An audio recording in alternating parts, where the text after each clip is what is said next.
كلمتان حبيبتان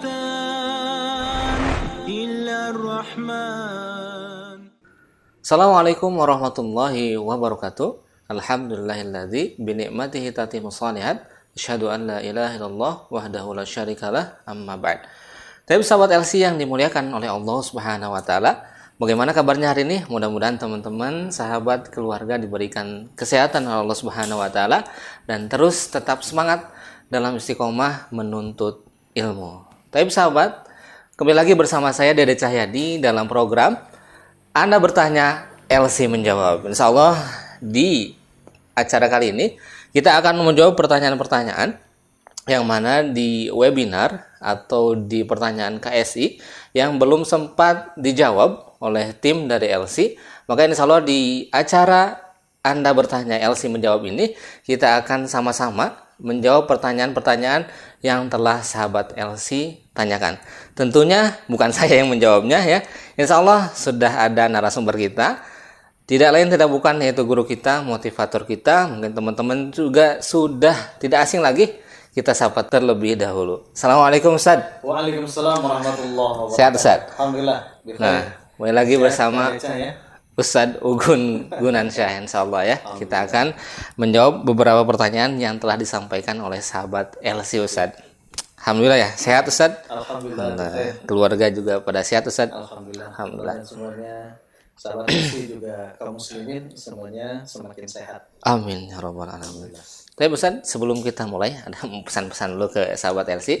Bagi teman-teman atau sahabat LC dan pemirsa atau keluarga di rumah yang terus mendukung channel LC Media, mudah-mudahan Allah Subhanahu wa taala berkahkan terus kehidupannya. Amin, dan juga tetap semangat untuk menebar kebaikan. Begitu Ustaz. Tanpa berlama-lama lagi, insya Allah kita akan mulai pertanyaan ya. Siap Ustaz nih? Siap. LC. LC siap. Ya, baik. Mungkin untuk lebih semangat kita yel-yel dulu nih. Betul Ustaz. Baca ya. Hampir Siapa kita? Sahabat LC. Sahabat LC. Cinta Islam sampai mati. Allahu Akbar. Allahu Akbar. Masya Allah. Tambah semangat lagi nih, Ustaz. Ya, insyaallah. Jadi kangen SG nih Ustaz. Mudah-mudahan pandemi cepat berlalu. Amin, amin. Tapi Ustaz, kita langsung saja ke pertanyaan pertama dari Ainun Lutfiyah dari Bandung nih, Ustaz. Dari Bandung. Pertanyaannya, Assalamualaikum Ustaz. Waalaikumsalam warahmatullahi wabarakatuh. Saya izin bertanya sebelumnya. Iya, diizinkan. Diizinkan ya. Bagaimana cara agar orang tua dapat percaya bahwa setiap anak mempunyai potensi atau bakat masing-masing di bidang masing-masing? Bagaimana nih Ustaz? Baik, bismillahirrahmanirrahim. Alhamdulillahirabbil alamin. Allahumma salli ala Muhammadin wa ala alihi wa ashabihi ajma'in wa man tabi'ahum bi ihsanin ila yaumiddin thumma amma ba'd. Baik, Kak Adeca, juga sahabat LC yang dimuliakan Allah Subhanahu wa taala, bakat yang hakiki sebetulnya yang Allah Subhanahu wa taala sudah titipkan kepada kita, dan ini harus menjadi perhatian penting untuk kita juga semua sahabat LC, yaitu bakat seorang hamba oleh Allah diberikan yang namanya fitrah. Ya. Ini bakat ataupun bawaan ya, bahkan ini karunia yang sangat besar dari siapa? Dari Allah Subhanahu wa taala. Hal ini dijelaskan oleh Rasulullah sallallahu alaihi wasallam ya di dalam hadis riwayat Imam Bukhari. Ya, kullu mauludin yuladu alal fitrah. Bahwa setiap anak yang terlahir ke dunia ini, ya kita semuanya pasti terlahir dari rahim seorang ibu, ya bukan pelekah gitu ya. Jadi nggak ujug-ujug ada, ya bukan juga berasal dari monyet itu kan, bukan berasal dari badak gitu ya, seperti teori evolusi Darwin gitu ya. Kita diciptakan oleh Allah Subhanahu wa taala dengan melalui dilahirkan oleh ibu-ibu kita. Dan ketika setiap anak terlahir, ya kata Nabi Shallallahu Alaihi Wasallam, ala fitrah, ya di atas fitrah. Apa itu di atas fitrah? Di atas Islam. Ya, ada membawa fitrah tauhid, ya kepada Allah Subhanahu Wa Taala. Ya ini suatu kecerdasan, gitu. Ya. Ini satu bakat yang luar biasa, yang memang ini harus dikembangkan dan ini harus dijaga. Karena fitrah ini, sebagaimana nanti kita akan lihat di dalam terusan kalimat hadisnya, akan berpengaruh, ya, terpengaruh oleh lingkungan. Ya, tentang pendidikan di keluarga, pendidikan dari orang tua, itu kan bagaimana pergaulan di lingkungan, gimana proses belajar mendapatkan ilmu-ilmu Islam, itu kan wawasan-wawasan tentang Islam. Ini akan berpengaruh, ya. Sehingga kata Nabi Shallallahu alaihi wasallam, fa abawahu yuhawidanihi, ya, maka orang tuanya lah yang apakah akan menjadikan seorang anak yang terlahir ini dengan membawa fitrah Islam, apakah akan menjadi Yahudi? Au yunassiranihi, atau akan menjadi seorang Nasrani, ya, atau au yumajjisanihi, atau menjadi Majusi. Ya, tergantung siapa? Orang tuanya. Di dalam hadis ini tidak disebutkan menjadi Islam, tidak, karena tadi terlahir sudah dalam keadaan fitrah, dalam keadaan Islam. Nah, sehingga di sini sahabat LC yang dimuliakan Allah Subhanahu wa taala, ya. Jadi poin prioritasnya adalah bagaimana kita ini menebalkan, ya, menguatkan keimanan yang sudah Allah Subhanahu wa taala titipkan. Ya, di dalam diri-diri kita. Ya, bagaimana kita fokus menjaga fitrah kita sehingga kita berada di atas jalan Islam yang kita senantiasa minta kepada Allah, ihdinas siratal mustaqim. Itu agar apa? Agar istiqomah di atas Islam. Ya. Kemudian kita pun fokus, ya, di dalam membersihkan, ya, keimanan-keimanan kita dari kotoran-kotorannya, dari virus-virusnya. Jadi ini memerlukan waktu yang sangat lama, ya, bagaimana kita memperkuat tadi fitrah-fitrah kita. Sehingga pikiran kita, tenaga kita, ya, bahkan biaya itu bisa dikerahkan, ya, bisa dikorbankan untuk bagaimana habis-habisan istilahnya Kak Dede, ya, untuk menjaga, menguatkan fitrah ini. Karena kematian kita dituntut harus di atas fitrah. Wala tamutunna illa wa antum muslimun. Jangan sampai kalian mati melainkan harus di atas jalan fitrah, yaitu Islam. Tunduk patuh, ya, istislamu lillahi bitauhid. Ya, tunduk patuh kepada Allah Subhanahu wa taala dengan senantiasa mentauhidkan Allah Subhanahu wa taala. Sehingga perkuat keimanan yang ada di dalam diri-diri kita dengan terus kita menuntut belajar ilmu-ilmu syar'i. Nah, ini kembali, ya, terus ini bagaimana kita fokus, ya, untuk memperkuat keimanan kita. Kemudian bagaimana kita mempelajari tentang materi-materi keimanan. Ya, mempelajari tentang Al-Quran, ya, memahami tentang hadis, sunnah-sunnah Rasulullah SAW, mana yang bisa menguatkan keimanan, mana yang bisa membatalkan keimanan.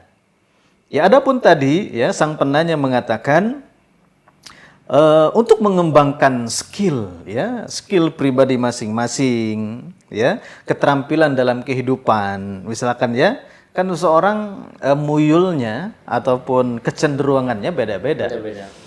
Ya, mungkin ada yang senang dunia ilmu pengetahuan alam, gitu, ya, sehingga mungkin ada yang senang matematika, gitu, ya, senang kimia, fisika, biologi. Dulu apa nih, kan ada yang senang Matematika. berkebun atau apa? Ya. Mungkin juga ada yang menyukai bidang-bidang yang lain di dalam untuk mengembangkan skill kemampuannya. Misalkan ada yang di kewirausahaan, gitu, ya. Mungkin di bidang hukum dia menjadi notaris misalkan, ya. Atau misalkan bidang kedokteran, ya, ahli IT misalkan, ya. Ataupun itu, ya, boleh-boleh saja, itu mubah-mubah saja. Akan tetapi tadi, ya, bahwa bakat ataupun potensi yang harus kita jaga adalah fitrah kita. Ya, dari Allah Subhanahu wa taala. Ya, adapun tadi untuk skill-skill yang sudah tadi kita sebutkan, silahkan kembangkan.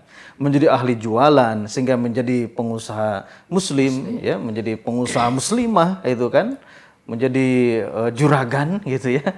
Kemudian dia menjadi orang yang dermawan, yang membela Islam, membela dakwah, banyak sedekah, banyak menyantuni fakir miskin, silakan. Ya, silakan.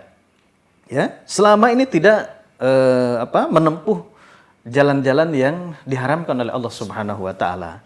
Misalkan ketika dalam proses mengembangkan skill itu ya, katakanlah di kampus ataupun di dunia kursus misalkan ya, terjadi ikhtilat, ini tentu tidak diperbolehkan. Ya, atau misalkan ketika masuk fakultasnya, ketika masuk jurusan yang diinginkan harus sogok menyogok, ya ini nggak boleh gitu ya, pelicin gitu ya di bawah meja gitu ya, ini nggak boleh gitu ya. Jadi tidak usah dirisaukan ya. Jadi KDD juga sahabat-sahabat LC, teman-teman yang ingin mengembangkan potensi diri, ini jangan dirisaukan, juga jangan dibentrokan.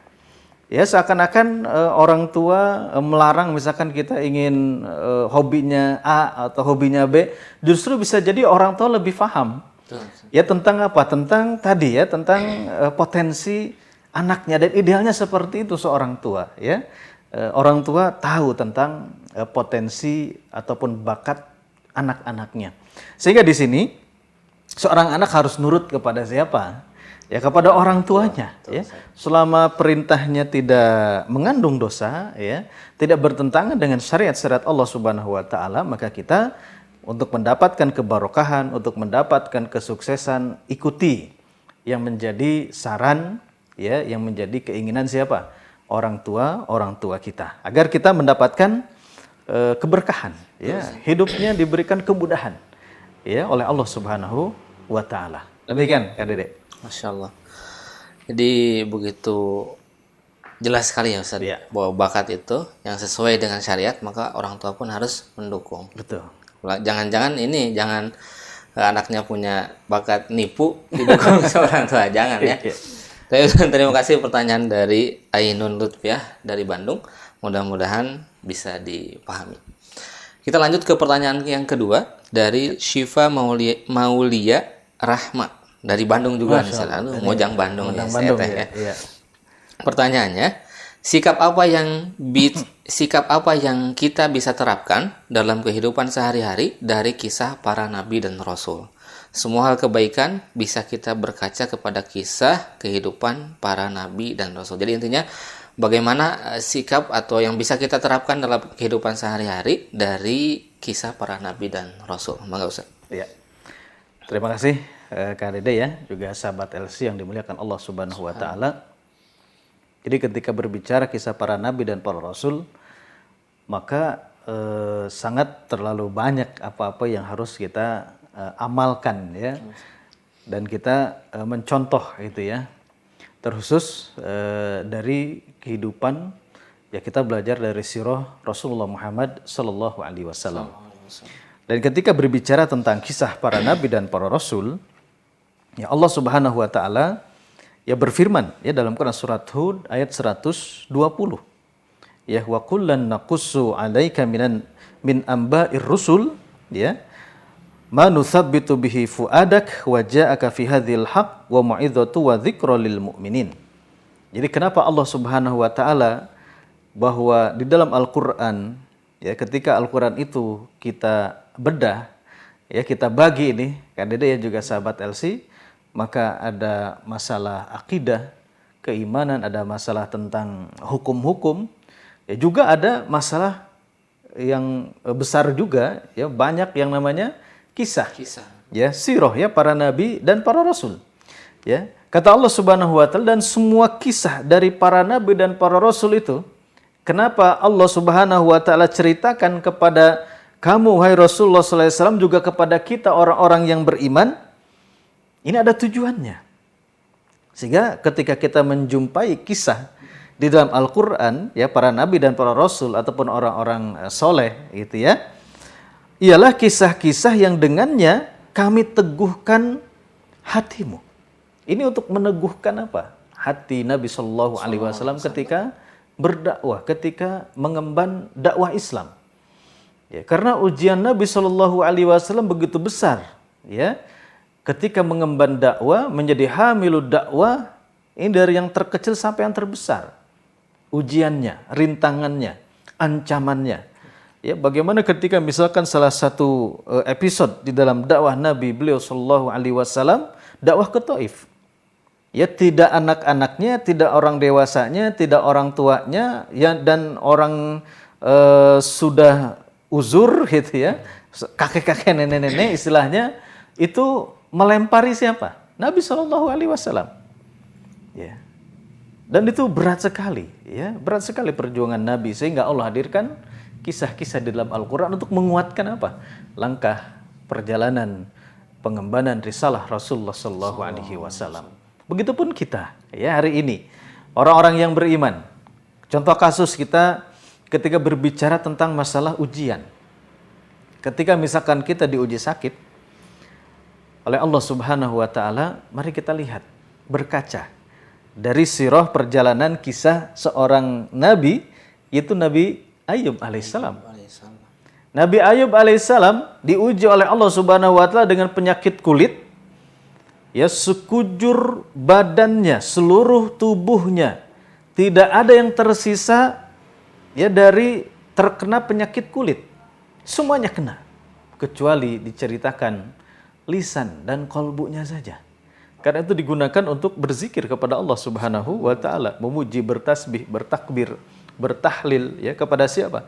Kepada Allah Subhanahu wa taala, dan tetap bisa beribadah. Sehingga pertanyaannya, seberat apa sakit kita ketika dibandingkan dengan Nabi Ayub alaihissalam? Ya, banyak sekali hal-hal yang bisa kita ambil faidahnya sehingga kita terapkan di dalam kehidupan sehari-hari. Tadi dalam menghadapi ujian, lihat Nabi Ayub alaihissalam. Begitu sabarnya. Dia tidak lantas murang-mareng gitu ya, uring-uringan gitu ya, dongkol gitu ya. Tetap sabar. Diuji dengan penyakit kulit. Coba kalau kita dikasih jerawat saja satu nih, Kang Dede ya. Betenya luar biasa gitu ya. Padahal jerawat dengan hidung besaran mana, Kang Dede? Hidung. Besaran. Untung jerawatnya nggak sebesar hidung. Atau jerawatnya sebesar apa? Cangkir gitu ya. Padahal kecil gitu. Padahal kecil. Jerawat itu sudah bete sekali. Ya, Nabi Ayub seluruh kulitnya, seluruh badannya ya terkena penyakit kulit. Coba. Mungkin kita sudah ngungsi ya, sudah numpi gitu ya, sudah masuk ke kolong meja gitu ya, nggak mau kita keluar dan yang lain. Tapi Nabi Ayub alaihissalam sabar ya. Kemudian mau belajar apa lagi kita? Banyak sekali. Ya, belajar keimanan, kuatnya keimanan para nabi dan para rasul. Ya, kita jangan bertanya lagi, mereka adalah contoh-contoh terbaik. Ya. Kemudian belajar kegigihan dakwah mereka. Ini kita bisa belajar ya di dalam sirah perjalanan ataupun kisah-kisah para nabi dan para rasul. Luar biasa. Bagaimana Nabi Ibrahim alaihissalam ya begitu tunduk patuh terhadap perintah-perintah Allah Subhanahu wa taala sehingga mendapatkan gelar yang sangat hebat, yaitu Khalilullah. Itu kalau biasa-biasa gitu ya, itu tidak dapat itu gelar itu ya. Sehingga kenapa surga itu harganya hadiah yang sangat mahal gitu ya. Ya, kalau sehingga usaha kita pun harus sangat keras sehingga hadiahnya surga. Ya, kalau leha-leha bukan surga ya hadiahnya, tapi mug gitu ya atau payung gitu ya. Gitu Kak Dede ya. Juga kita bisa melihat bagaimana para nabi dan para rasul ya di dalam mereka bersyukur kepada Allah Subhanahu wa taala. Nabi Sulaiman alaihissalam menjadi raja dunia. Semuanya ditundukkan atas izin Allah Subhanahu wa taala. Kemudian jin pun tunduk ya kepada siapa? Nabi Sulaiman alaihissalam. Hewan-hewan pun ya tunduk ya. Nabi Sulaiman tahu tentang bahasa-bahasa binatang. Ya. Tapi beliau sangat tawadhu, senantiasa bersyukur kepada Allah. Hadza min fadli. Ya, min fadlillah. Ini adalah fadilah. Ini semuanya dari siapa? Dari Allah Subhanahu wa taala. Begitupun kita belajar syukur yang sangat besar dari siapa? Dari Rasulullah Muhammad sallallahu alaihi wasallam. Ya, Rasul ya, Nabi Muhammad sallallahu alaihi wasallam yang dijamin masuk surga oleh Allah Subhanahu wa taala. Apakah perjuangannya, ibadahnya semakin loyo? Kan jawabannya tidak. Justru ketika Nabi sudah dijadikan oleh Allah Subhanahu wa taala manusia pemegang kunci surga, ya, sholat malamnya paling lama, ya, tahajudnya paling lama, telapak kakinya sampai bengkak-bengkak itu karena saking lamanya berdiri menghadap Allah Subhanahu wa taala. Coba kita bayangkan, ya, setelah membaca surat Al-Fatihah, ya, suratnya adalah Al-Baqarah. Setelah Al-Baqarah tamat, bukan langsung buru-buru ruku gitu ya. Sambung ke apa? Ke Ali Imran ya. Ali Imran tamat, sambung kepada An-Nisa. Ini luar biasa. Ya. Kalau kita kan sholat inginnya trikul gitu ya. Qul a'udzu falak, qul a'udzu binnas itu kan Dede ya. Nabi itu rukunya digambarkan lamanya sebagaimana berdirinya. Coba kita bayangkan. Ya, maka pantas ya kedua telapak kakinya itu bengkak-bengkak. Kalau kita kan kalau bengkak-bengkak kaki karena tackling gitu ya, karena sliding ya, ketika sedang futsal gitu ya, atau tikosewad gitu ya, atau bahkan mungkin biri-biri ya, kena penyakit kita bengkak karena penyakit. Tapi kalau Nabi Shallallahu Alaihi Wasallam itu karena rasa syukurnya kepada Allah. Sebagaimana ketika ditanya oleh Ibunda Aisyah radhiyallahu anha, wahai Nabi, wahai Rasul, Anda ini orang yang pasti dosa-dosanya diampuni, pasti akan dimasukkan ke dalam surga. Tapi kenapa Anda ibadahnya ya hebat seperti ini? Apa kata Nabi Sallallahu Alaihi Wasallam? Tidakkah pantas aku menjadi hamba Allah yang bersyukur? Ya. Semakin diberikan karunia semakin bersyukur. Itu yang bisa kita contoh, ya, yang bisa kita terapkan dalam kehidupan sehari-hari. Kemudian khusus untuk para pemuda, juga pemudi ini, ada deh ya, juga sahabat LC. Bagaimana kita bisa menerapkan dalam kehidupan sehari-hari dari kisah para nabi, para rasul di dalam mengendalikan syahwat, ya, di dalam mengendalikan hawa nafsu. Siapa contoh kita? Nabi Yusuf alaihissalam. Ya, Nabi Yusuf, nabi yang sangat ganteng sekali. Ya, kemudian kesempatan untuk melakukan perzinahan besar sekali. Ya, di tempat yang tertutup, bahkan diancam ya oleh seorang wanita kalangan istana, cantik, punya kedudukan, jabatannya tinggi. Ya. Kalau bahasa kita, ini kesempatan gitu ya. Tapi enggak, kata Nabi Yusuf alaihissalam, aku takut kepada siapa? Kepada Allah Subhanahu wa taala. Jadi semua apa yang ingin kita pelajari ada ya pada sosok para nabi dan para rasul. Wallahu a'lam bishawab. Hatur nuhun Ustaz telah menjawab pertanyaan dari Syifa Maulia Rahma, dan juga terima kasih kepada Teh Syifa Maulia Rahma yang sudah melontarkan pertanyaannya. Mudah-mudahan bisa dipahami. Nah, tadi jadi tidak ada yang sia-sia ketika kita mengambil ibrah, mengambil pelajaran dari kisah nabi dan rasul. Masya Allah Ustaz. Kita lanjut ke pertanyaan ketiga nih Ustaz. Ya. Dari Lailin Puspita Nardiawan, ini dari Malang. Masya Allah. Masya Allah. Ya. Pertanyaannya, Assalamualaikum Ustaz. Waalaikumsalam warahmatullahi Saya mau bertanya, bagaimana cara kita agar tetap istiqomah dalam kebaikan kalau orang tua tidak mendukung, Ustaz? Dan bagaimana cara menjelaskan kepada kedua orang tua itu? Ya. Terima kasih Ustaz. Mangga. Baik. Karede dan sahabat LC yang dimuliakan Allah Subhanahu wa taala, berdoa ya. Banyak doa kita kepada Allah Subhanahu wa taala. Inilah hakikat dibalik dari ucapan zikir ya, dari lisan-lisan kita yang sering kita sebut ya, la haula wala quwata illa billah. Tidak ada daya, tidak ada kekuatan ya kita di dalam melaksanakan ibadah ketaatan kepada Allah Subhanahu wa taala, melainkan itu daya kekuatan dari siapa? Dari Allah Subhanahu wa taala. Begitupun tidak ada daya dan upaya ketika kita bisa menjauhkan diri kita dari kemaksiatan. Ini pun kekuatan dari siapa? Dari Allah Subhanahu wa taala. Jadi doa, minta kepada Allah. Kita ingin istiqomah ya, di atas jalan kebaikan, di atas jalan ketaatan kepada Allah, doa. Ya muqallibal qulub ya, tsabit qalbi ala dinik ya. Wahai Rabb yang menggenggam, yang membolak-balikan hati kami itu ya, maka kokohkan, sabatkan hati kami di atas agamamu ya, di atas ketaatan kepadamu ya. Allahumma inni ala dzikrika wa syukrika wa husni ibadatik. Banyak doa-doa yang lain ya, minta kepada Allah pertolongan, diberikan kekuatan agar senantiasa bisa berzikir ya, agar bisa senantiasa bersyukur, dan beri kekuatan kepada kami ya Allah memperbaiki ibadah-ibadah ketaatan kami kepada Engkau ya Allah. Jadi agar istiqomah kita harus banyak isti'anah. Ya, jadi kalau kita ingin istiqomah harus banyak isti'anah. kemudian sebelumnya mujahadah, gitu ya. Paksa diri melaksanakan ketaatan kepada Allah, terus meminta ya tolabul aun, meminta pertolongan kepada Allah Subhanahu wa taala. Tawakal kepada Allah Subhanahu wa taala atas ketaatan kita untuk perkara-perkara akhirat kita selain perkara-perkara dunia. Ya. Tentu yang berikutnya ya KDD juga sahabat LC, ya kita bisa paham tentang ketaatan, kita bisa paham tentang melaksanakan perintah-perintah Allah, mana yang halal dan mana yang haram, tentu ini melalui jalan ilmu. Ya, kita pun minta ilmu yang bermanfaat kepada Allah.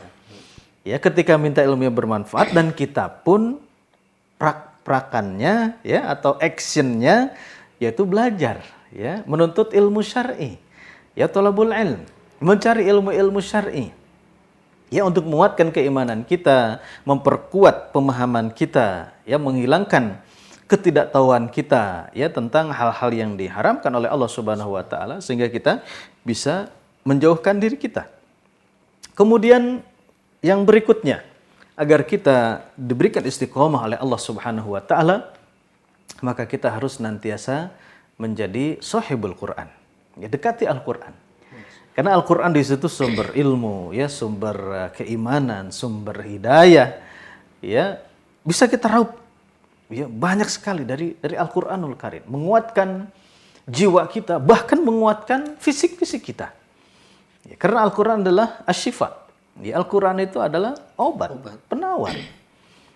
Itu akan menyucikan jiwa-jiwa kita. Kita senantiasa berinteraksi dengan Al-Quran, menjadi hamilul Quran, menjadi sahibul Quran, senantiasa membacanya, mentilawahkannya, ya kemudian mentadaburinya, itu akan menghidupkan iman. Ya, karena ketika iman hidup, maka akan melahirkan ketaatan. Ya amal soleh di sisi Allah Subhanahu wa taala. Kemudian yang berikutnya adalah terus berzikir kepada Allah Subhanahu wa taala. Ya basahi terus lisan kita dengan senantiasa mengingat Allah. Ya zikrullah. Yang kita bisa, yang kita mampu. Ya, mau subhanallah, ya, mau kalimat-kalimat yang lain, ya, tahmid, tasbih, ya, takbir dan yang lain-lain. Kemudian yang berikutnya untuk menguatkan langkah-langkah kaki kita agar Allah berikan istiqomah, maka kita harus siapkan lingkungan yang baik, ya, lingkungan yang satu frekuensi ini KDD, ya. Dengan cara apa? Dengan cara menyebarkan hidayah itu. Ketika kita sudah diberikan kepahaman oleh Allah Subhanahu wa taala tentang syariat, ya melaksanakan yang halal menjadi yang haram, itu ditularkan kepada siapa? Samping kanan kiri kita, tularkan ke lingkungan kita, yaitu berdakwah. Sehingga ketika kita berdakwah, ya, kita beramar ma'ruf dan nahi munkar, ini akan menguatkan langkah-langkah istiqomah kita. Dan sebagai tanda cinta, nah ini ya, sebagai tanda cinta seorang anak tadi kepada siapa?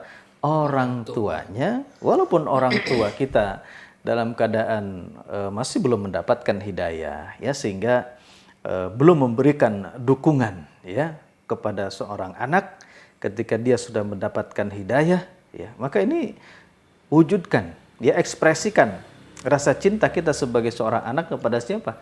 Kepada orang tua kita dengan apa? Dengan dakwah kepada orang tua kita, yaitu dengan cara yang terbaik, dengan tutur kata yang lemah lembut, ya tidak menyinggung perasaannya, ya dicari kondisi waktu yang pas, yang tepat, gitu ya.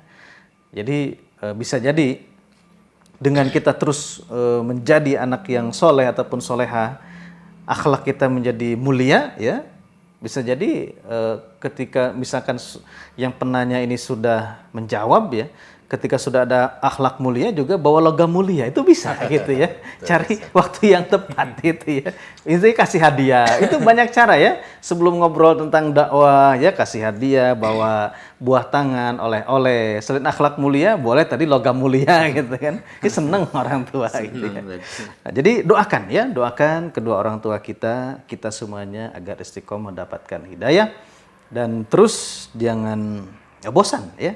Terus mengingatkan dengan cara terbaik, dengan akhlak yang mulia. Demikian Kak Dede. Matur suwun Ustaz. telah menjawab pertanyaan dari Mbak Lairin karena orang Malang saya. Oh, Jadi Malang. Tadi coba dari saya Bandung ke Malang ya. Betul, Ustaz. Masya Allah. Sudah menjawab pertanyaan dari Mbak Lairin Puspita Nardiawan. Mudah-mudahan Mbak Lairin dapat memahami jawabannya. Kita lanjutkan Ustaz ke pertanyaan terakhir. Ya. Ya, tapi sebelum itu izinkan MC minum dulu, haus. Insya Allah. Bismillah. Segar. Disponsori oleh nggak ada. Nah, Ustaz, pertanyaan terakhir dari Kang Aep Sopian dari Sukabumi. Masya Allah. Ya. Izin bertanya Ustaz, Ya. bagaimana cara kita menyikapi, menghadapi dan bersabar ketika ada seseorang yang membenci kita? Mangga Ustaz. Itu ya. Baik, ini pertanyaan yang bagus gitu ya. Curhat ya. Jadi Kak Dede ya, juga sahabat-sahabat LC, saya ingin mengatakan bercerminlah ya, ngaca gitu ya. Ngaca gitu ya. Maksudnya teman-teman sekalian, kita tanya diri kita, siapa diri kita gitu ya. Kalau kita lihat ya, tadi ya, semua nabi dan semua rasul ini hatersnya banyak ini. Ya, nabi rasul saja dihina, dicaci, dicemooh. Nabi Muhammad SAW disebut sebagai orang gila, ya, orang tukang sihir, itu ya, itu dari lontaran-lontaran siapa? Masyarakatnya, ya, musyrik Quraisy, bahkan dikucilkan, bahkan diintimidasi, ya, dipersekusi. Ya, bahkan banyak sekali cerita-cerita Nabi yang dibunuh oleh orang-orang Yahudi. Ya. Nah, pertanyaannya tadi, kita bercermin, siapa kita? Ya, kalau kita ada yang membenci, menghina, ya wajar lah gitu ya. Ya wajar gitu ya. Bahkan mungkin ya pantas gitu ya. Pantas kalau kita ada yang membenci gitu ya. Pantas kita ada yang tidak suka. Itu tuh kita jangan sengaja-sengaja ya melakukan perbuatan-perbuatan yang mengundang kebencian orang lain, ya tidak boleh, dan ini pun dilarang di dalam syariat Allah Subhanahu wa taala. Kemudian dari kejadian ketika kita ada yang membenci ya dan yang lain-lain, maka bisa jadi di sini kita introspeksi diri, ya, bisa jadi kita melakukan kesalahan itu ya, bisa jadi kita melakukan hal-hal yang bertentangan dengan syariat Allah Subhanahu wa taala, ya. Dan padahal maksudnya kita mengakui banyak dosa gitu ya. Kita banyak dosa. Jadi kenapa kita banyak teman sekarang yang masih mau bergaul dengan kita gitu ya. Banyak teman yang masih mau temenan dengan kita. Bisa jadi ya teman kita belum tahu tentang aib kesalahan-kesalahan kita gitu ya. Kalau kita melihat lebih dalam lagi. Namun ketika berbicara secara umum itu ya, banyak karakter di masyarakat kita, yaitu sebuah pola ya, senang melihat orang lain susah gitu ya, susah melihat orang lain senang gitu ya. Kalau kondisi yang seperti itu, maka dari kejadian ini ya, maka ketika orang membenci diri kita, ini dijadikan sebagai batu loncatan ya, atau sebagai ladang dalam kehidupan kita berupa ladang pahala dari Allah Subhanahu wa taala, ya. Ladang pahala bagi orang-orang yang beriman. Karena ciri orang-orang yang bertakwa, ya, orang-orang yang akan dimasukkan ke dalam jannah, ya, sudah disiapkan oleh Allah Subhanahu wa taala surga itu uiddat lil muttaqin. Ciri-cirinya, ya, salah satu ciri, ya, orang bertakwa, ya, kata Allah Subhanahu wa taala dalam Quran surat Ali Imran, alladzina yunfiquna fis sarra'i wad dharra wal kadhiminal ghaidha wal 'afina 'anil nas. Wallahu yuhibbul muhsinin. Itu orang-orang yang menginfakkan hartanya baik dalam keadaan lapang ataupun dalam keadaan sempit. Ini diantara ciri orang bertakwa yang sudah disiapkan surga oleh siapa? Oleh Allah Subhanahu wa taala. Itu yang pertama. Yang kedua, wal kadhiminal ghaidha, yaitu yang menahan apa? Marahnya. Menahan amarahnya. Jadi yang disebut jago itu adalah yang bisa mengendalikan marahnya. Ya. Itu yang kedua, orang yang bisa mengendalikan marah. Jadi kalau ada yang orang ngeselin, orang yang usilin ke kita, orang membenci kita, ya kita jangan marah, gitu ya. Justru ini yang ketiga, ya kata Allah Subhanahu Wa Taala, wal afina anin nas, memberikan apa? Kemaafan, maafkan. Jadi ketika orang memberikan kritik, ya kita maafkan. Orang memberikan kritik, kita kasih keripik. Gitu ya. Jadi kalau ada orang yang membenci kita, menggibah kita gitu kan ada ya, ada orang yang usil kepada kita, kirim makanan ya, kirim kuota gitu ya, kirim pulsa. Tapi gitu makanannya jangan diracun. Iya, jangan diracun. Jadi gitu ya. Jadi kasih feedback yang baik kepada orang-orang yang usil, orang-orang yang benci ke kita gitu ya. Terus kita pun introspeksi, membaguskan batin-batin kita, membaguskan akhlak-akhlak kita. Itu ciri-ciri orang yang bertakwa yang disiapkan surga oleh Allah Subhanahu wa taala. Wallahu a'lam bishawab. Masya Allah, hatur nuhun Ustaz telah Sami-sami. menjawab pertanyaan terakhir dari Kang Aib Sofyan dari Sukabumi. Ya. Hatur nuhun juga kepada Kang Aib yang sudah bertanya dan mudah-mudahan jawabannya dapat dipahami. Amin. Masya Allah, barakallah Ustaz. Wafik barakallah. Sudah menjawab pertanyaan dari teman-teman sahabat LC yang kemarin mungkin dari webinar ataupun dari KSI online yang bertanya namun belum sempat dijawab. Ya. Alhamdulillah sudah terjawab ya. Jadi silakan nanti bisa disaksikan di channel LC Media dan jangan lupa untuk tetap sebarkan kebaikan, info-info menarik dari channel LC Media. Mudah-mudahan teman-teman mendapat keberkahan dari Allah Subhanahu wa taala. Jangan lupa like, komen, share and subscribe. Masya Allah. Atau Ustaz. Sama-sama. Terima kasih sahabat LC. Mohon maaf bila ada kekurangan. Allahu taala alam bisawab. Wassalamualaikum warahmatullahi wabarakatuh. Siapa kita? Sahabat LC. Sahabat LC. Cinta Islam sampai mati. كلمة